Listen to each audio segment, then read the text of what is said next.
आज है 31 जनवरी। सुनते हैं आज के प्यारे बाबा के साकार रूप से चले हुए मधुर महावाक्य। बाबा आज कहते हैं, मीठे बच्चे, तुम यहाँ आए हो सर्वशक्तिमान बाप से शक्ति लेने, अर्थात दीपक में ज्ञान का घृत डालने। तुम यहाँ आए हो सर्वशक्तिमान बाप से शक्ति लेने, अर्थात दीपक में ज्ञान का घृत डालने। आज का प्रश्न है, शिव की बारात का गायन क्यों है? उत्तर, क्योंकि शिव बाबा जब वापस जाते हैं तो सभी आत्माओं का झुंड उनके पीछे पीछे भागकर जाता है। मूल वतन में भी आत्माओं का छत्ता लग जाता है, आत्माओं का सिजरा बन जाता है। तुम पवित्र बनने वाले बच्चे बाप के साथ साथ जाते हो, साथ के कारण ही बारात का गायन है। ओम शांति। बच्चों को पहले पहले एक ही पॉइंट समझने की है। कौन सी पॉइंट सबसे पहले समझना है? कि हम सब भाई भाई हैं और वो सबका बाप है। उनको सर्वशक्तिमान कहा जाता है। तुम्हारे में सर्व शक्तियां थी। तुम विश्व पर राज्य करते थे। भारत में ही इन देवी देवताओं का राज्य था। गोया तुम बच्चों का राज्य था। तुम पवित्र देवी देवताएं थे। तुम्हारा कुल व डिनाइस्टी है, वह सब निर्विकारी थे। कौन निर्विकारी थे? आत्माएं। अब फिर तुम निर्विकारी बन रहे हो। जैसे कि सर्वशक्तिमान बाप को याद कर उनसे शक्ति ले रहे हो। बाप ने समझाया है, आत्मा ही 84 का पार्ट बजाती है।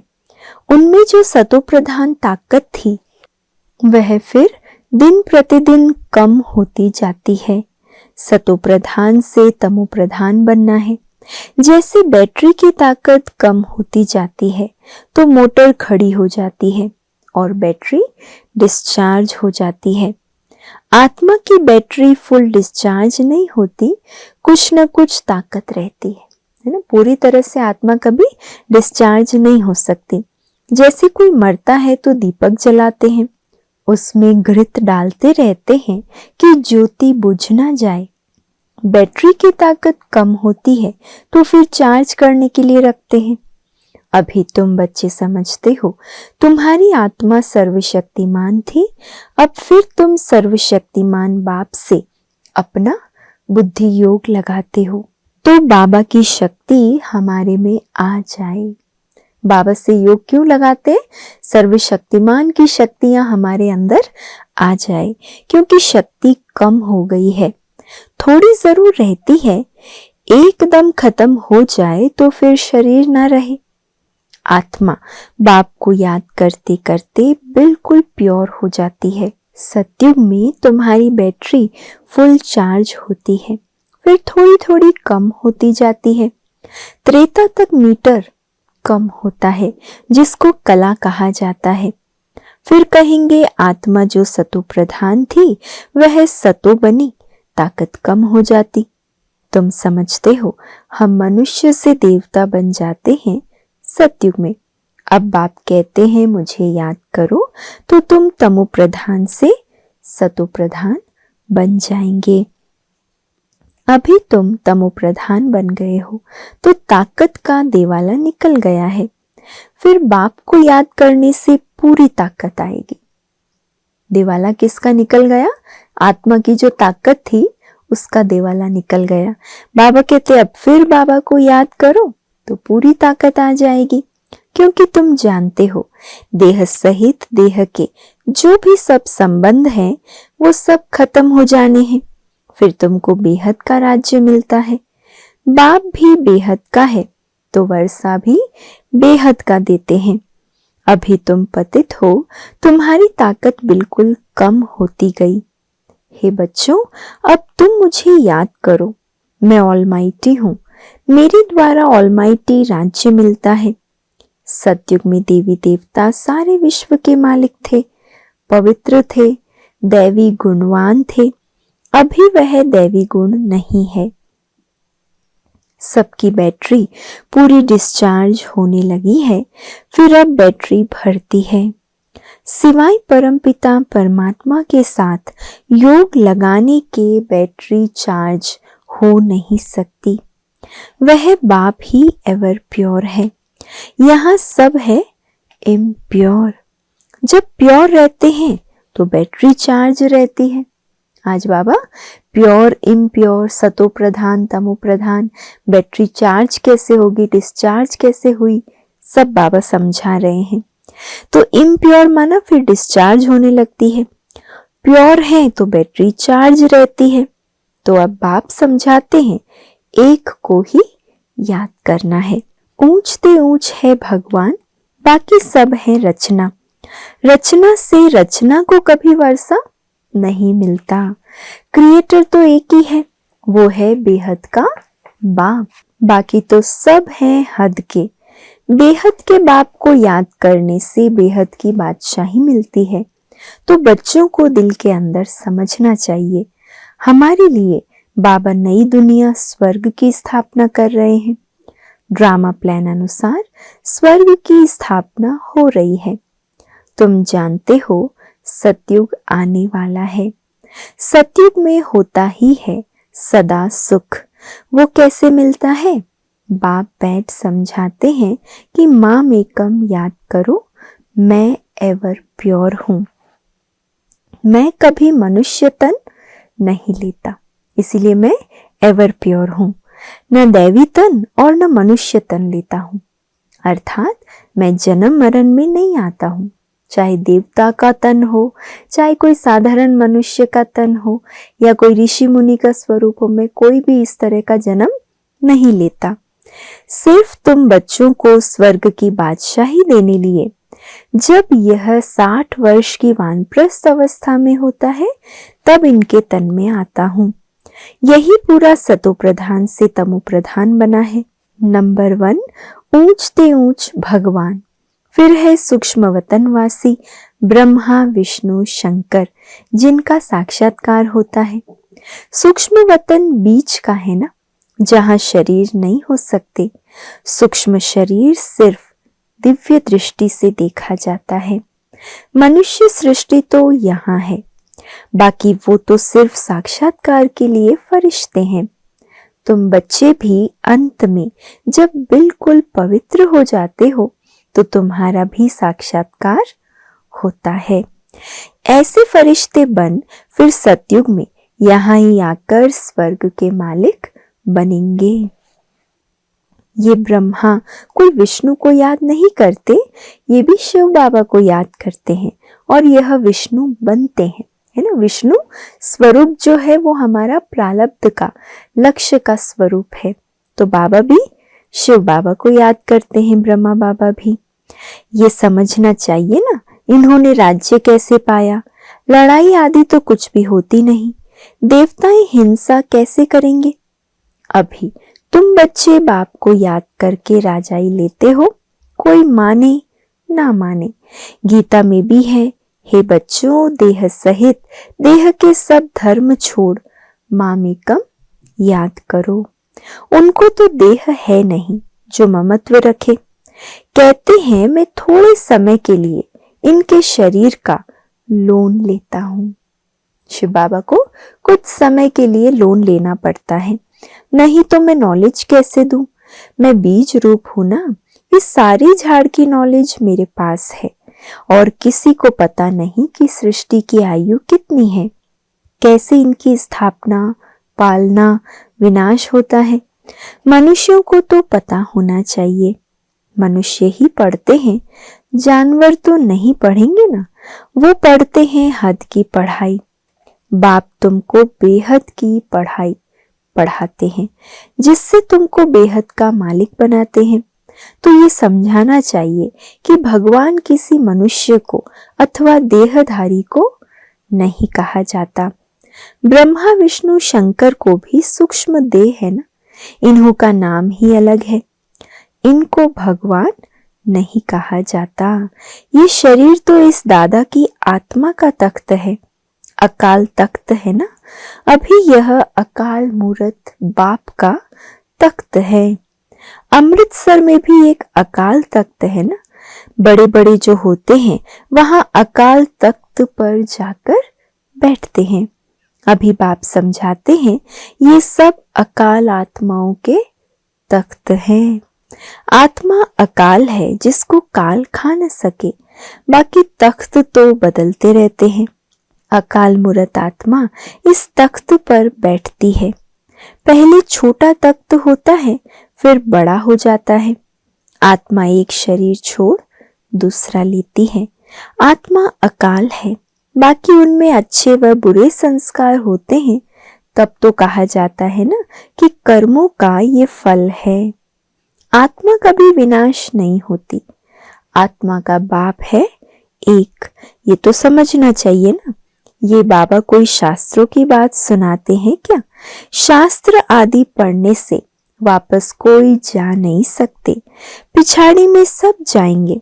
जैसे टिड्डियों का अथवा मधुमक्खी का झुंड जाता है ना, मधुमक्खियों की भी क्वीन होती है, उनके पिछाड़ी सब जाते हैं। बाप भी जाएंगे तो उनके पिछाड़ी सब आत्माएं जाएगी। वहां मूल वतन में जैसे सब आत्माओं का छत्ता है, यहाँ फिर है मनुष्यों का झुंड। तो ये झुंड भी एक दिन तो भागना है। बाप आकर सब आत्माओं को ले जाते हैं। शिव की बारात कहा जाता है ना, बच्चे कहो अथवा सजनियां कहो। बाप आकर बच्चों को पढ़ाकर याद की यात्रा सिखलाते हैं। पवित्र बनने बिगड़ तो आत्मा जा नहीं सकती।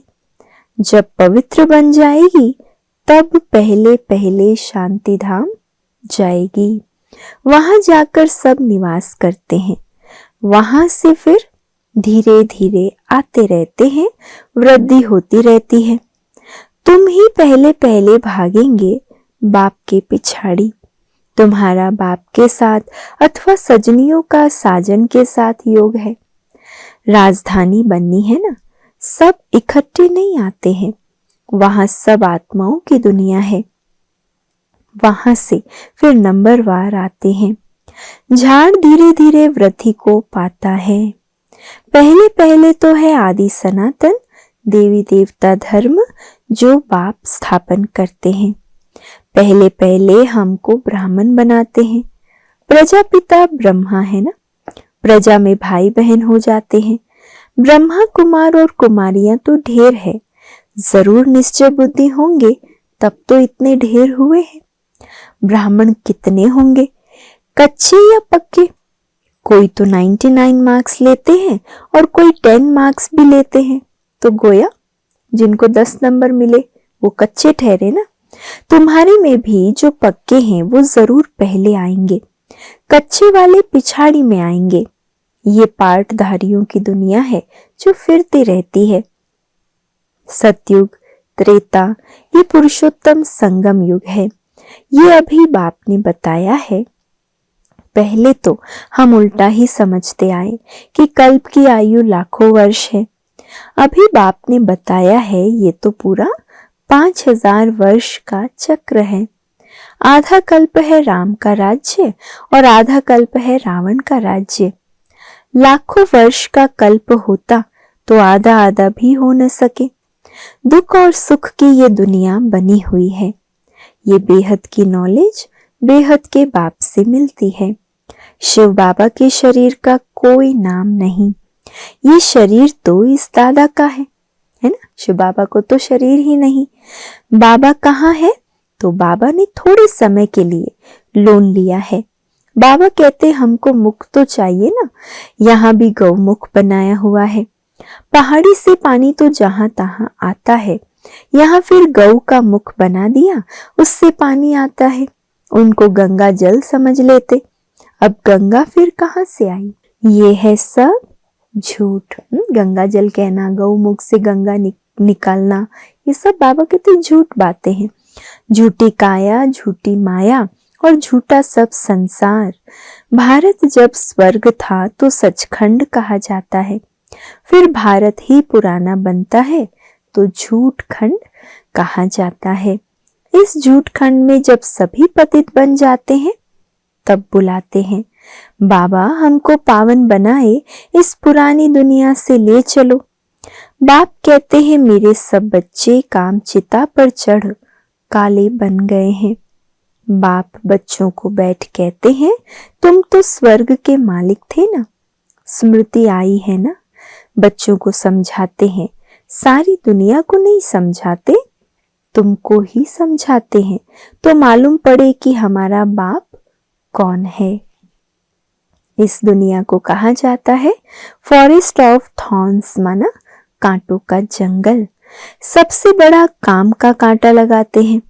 भले यहाँ भगत भी बहुत है, वेजिटेरियन है, परंतु ऐसे नहीं है कि विकार में नहीं जाते। बाहर से भले कहते हम वैष्णव है, शुद्ध शाकाहारी हैं, पर बाबा कहते विकारों में नहीं जाते, ऐसा नहीं है। ऐसे तो बहुत बाल ब्रह्मचारी भी रहते हैं, छोटेपन से ही कब छीछी खाना आदि नहीं खाते। सन्यासी भी कहते हैं निर्विकारी बनो, वह हद का सन्यास मनुष्य कराते हैं। दूसरे जन्म में फिर गृहस्थी पास जन्म ले, फिर घर बार छोड़ चले जाते हैं। सतयुग में ये श्री कृष्ण आदि देवताएं कभी घर बार छोड़ते हैं क्या? नहीं, तो उन्हों का है हद का सन्यास, अभी तुम्हारा है बेहद का सन्यास। सारी दुनिया संबंधियों आदि का बुद्धि से सन्यास करते हो, न शारीरिक रूप से घर बार छोड़कर काम काज छोड़कर नहीं, लेकिन बुद्धि का सन्यास। तुम्हारे लिए अब स्वर्ग की स्थापना हो रही है, तुम्हारी बुद्धि स्वर्ग तरफ ही जाएगी, तो शिव बाबा को ही याद करना है। बेहद का बाप कहते हैं मुझे याद करो, मन मना भव मद्या जी भव, तो तुम देवता बन जाएंगे। ये वही गीता का एपिसोड है।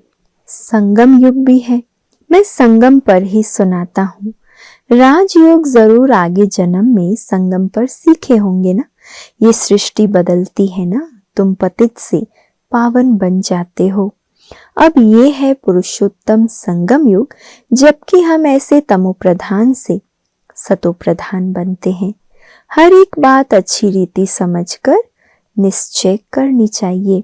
ये कोई मनुष्य थोड़ी कहते हैं, ये है श्रीमत अर्थात श्रेष्ठ ते श्रेष्ठ मत भगवान की, बाकी सब है मनुष्य मत। मनुष्य मत से गिरते आते हो, अब श्रीमत से तुम चढ़ते हो। बाप मनुष्य से देवता बना देते हैं। दैवी मत स्वर्गवासी की है और वो है नरकवासी मनुष्य मत, जिनको रावण मत कहा जाता है। रावण राज्य भी कोई कम नहीं है। सारी दुनिया पर रावण का राज्य है। ये बेहद की लंका है जिस पर रावण का राज्य है। फिर देवताओं का पवित्र राज्य होगा, वहां बहुत सुख होता है। स्वर्ग की कितनी महिमा है। कहते भी हैं स्वर्ग पधारा, तो जरूर नर्क में था ना। हेल से गया तो जरूर फिर हेल में ही आएगा ना।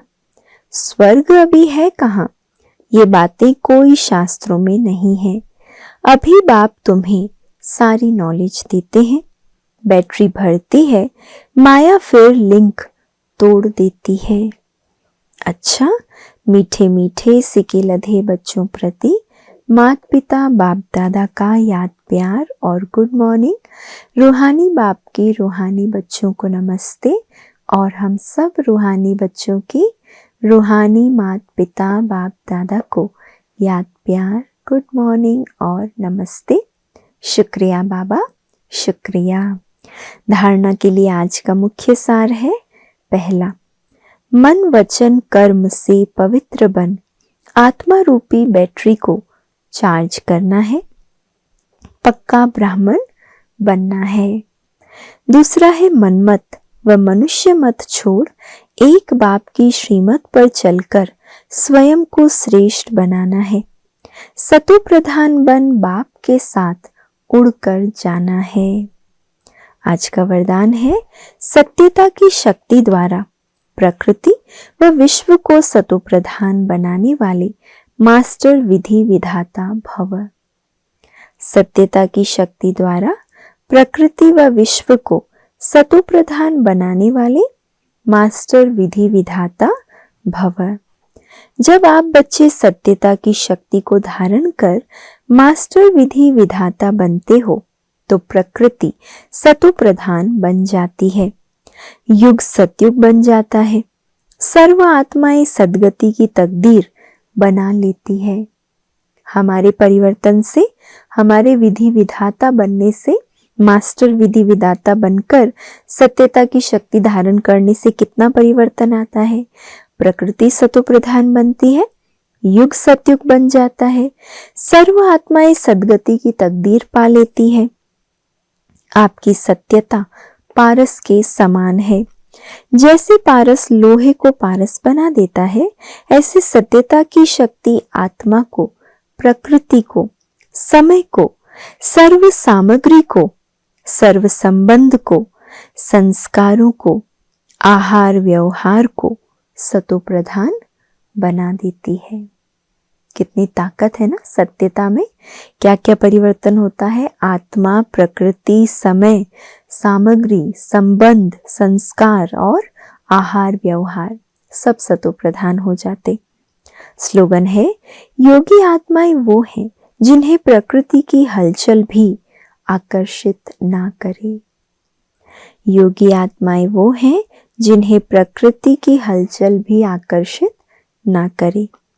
अव्यक्त इशारा है, स्वदर्शन चक्रधारी सुछत्रधारी बनो तो देह की स्मृति के अनेक व्यर्थ संकल्पों के चक्र से, लौकिक और अलौकिक संबंधों के चक्र से, अपने अनेक जन्मों के स्वभाव और संस्कारों के चक्र से और प्रकृति के अनेक प्रकार की आकर्षण के चक्र से जब मुक्त हो जाएंगे, तब अन्य आत्माओं को भी बाप से प्राप्त हुई शक्तियों द्वारा अनेक चक्करों से सहज ही छुड़ाकर जीवन मुक्त बना सकेंगे।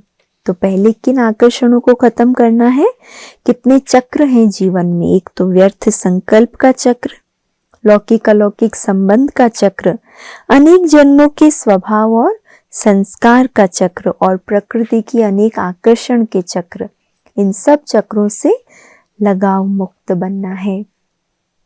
और स्वमान है, मैं ब्रह्मा बाप समान सर्व बंधनों से मुक्त जीवन मुक्त आत्मा हूँ। योगाभ्यास करेंगे। मैं आत्मा परमात्मा छत्र छाया के नीचे अनेक प्रकार के चक्रों से मुक्त, सर्व शक्तियों से संपन्न, स्वदर्शन चक्रधारी बन पूरे कल्प के लिए सर्व खजानों से भरपूर हो रही हूँ। और धारणा है आज की, स्वदर्शन चक्रधारी की स्मृति से अनेक चक्रों से सहज मुक्त अनुभव करना। अच्छा, ओम शांति।